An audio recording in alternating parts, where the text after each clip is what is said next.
Welcome to Mad Blood. I'm Matt McFarland. Let's talk some horror news, shall we? No, but seriously, there's been a lot going on in the horror world, so I figured gathering all the latest news and going through it together would be fun. So let's do it. First up, what would be a horror news video without talking about the Scream 7 shit show? Well, if you've been living under a ghost face mask the past couple of weeks and you didn't hear, Melissa Barrera, who played Sam Carpenter, the main friggin' character from Scream 5 and 6, was recently fired from Scream 7 after some social media comments she posted about the Hamas-Israel conflict. Just overall, a really shitty situation, not only for her, but for the fans of the franchise like me and everybody else out there. Then shortly after that, Jenna Ortega, who was supposedly only going to have a small part in 7 because of other filming stuff and things like that, eventually just came out and said, "Fuck it, I'm out too." And most of the stuff that we've heard pretty much was that it was because of scheduling conflicts, but my guess is a big part of that was just how Spyglass treated Melissa Barrera. So she was probably already kind of like, well, my schedule's kind of packed with all of her Wednesday filming, and so Scream 7's kind of going to be a tough time.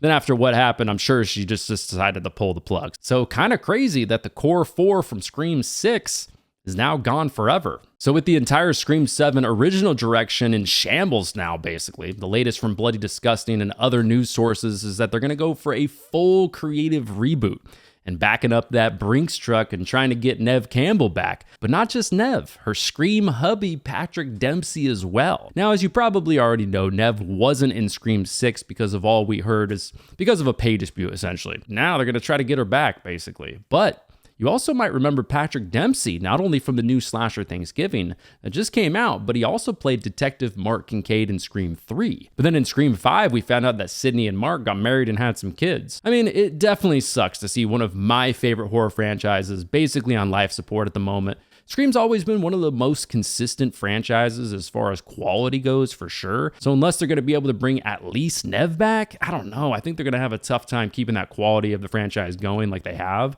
I mean, what is Scream really known for outside of like the meta whodunit stuff? Well, basically having legacy characters consistently in every single movie. But who knows, maybe just bringing back Gale and maybe Kirby or something would be enough to mix in with some of the new fresh blood.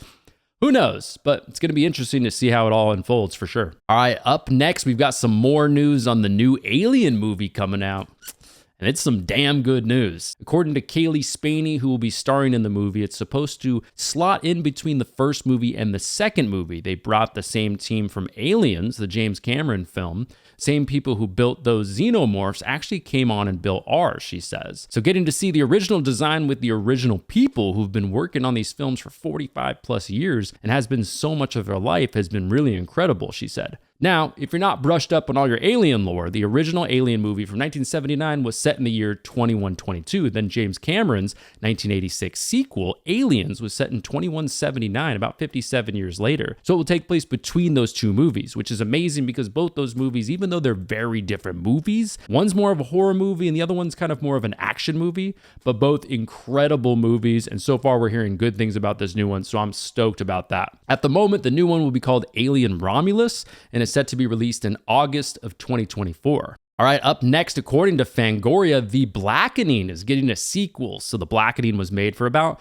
$5 million, not including all of the other marketing costs and stuff like that, but made about $18 million. So Lionsgate decided that was enough success for a sequel, which is awesome. I haven't actually seen The Blackening yet. I've heard it's really, really funny. I think it looked funny in the trailers that I saw. I wanted to see it, when the trailers were going and stuff like that, but never had a chance to. But I'm planning on watching it in the next couple of weeks as I try to watch as many of the 2023 new releases as I can before the end of the year. But anyways, The Blackening's getting a sequel, so that's cool. Now next, here's a couple quick updates for you guys as well. The new Christmas horror movie, It's a Wonderful Knife, will be dropping on streaming, coming exclusively to Shudder on December 1st. And thanks to Bloody Disgusting, we now know that a little indie movie that made $296 million at the box office will be dropping on 4K and Blu-ray in December.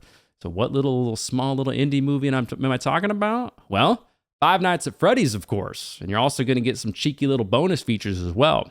Some of the bonus features will be features, a feature called Five Nights at Freddy's from game to big screen, killer animatronics showing the cutting edge puppetry they used in the movie, and Five Nights in the 3 dimensions, which they describe as the process of taking a 2-dimensional game and turning it into a 3-dimensional nightmare. All right, well, that is all I have on the news docket for today. But if you want more horror news videos, let me know down in the comments below. Subscribe for more horror content. I've got a lot of Christmas horror content coming this month. But in the meantime, I'm Matt McFarland, and take care of yourselves, and I'll see you in the next one.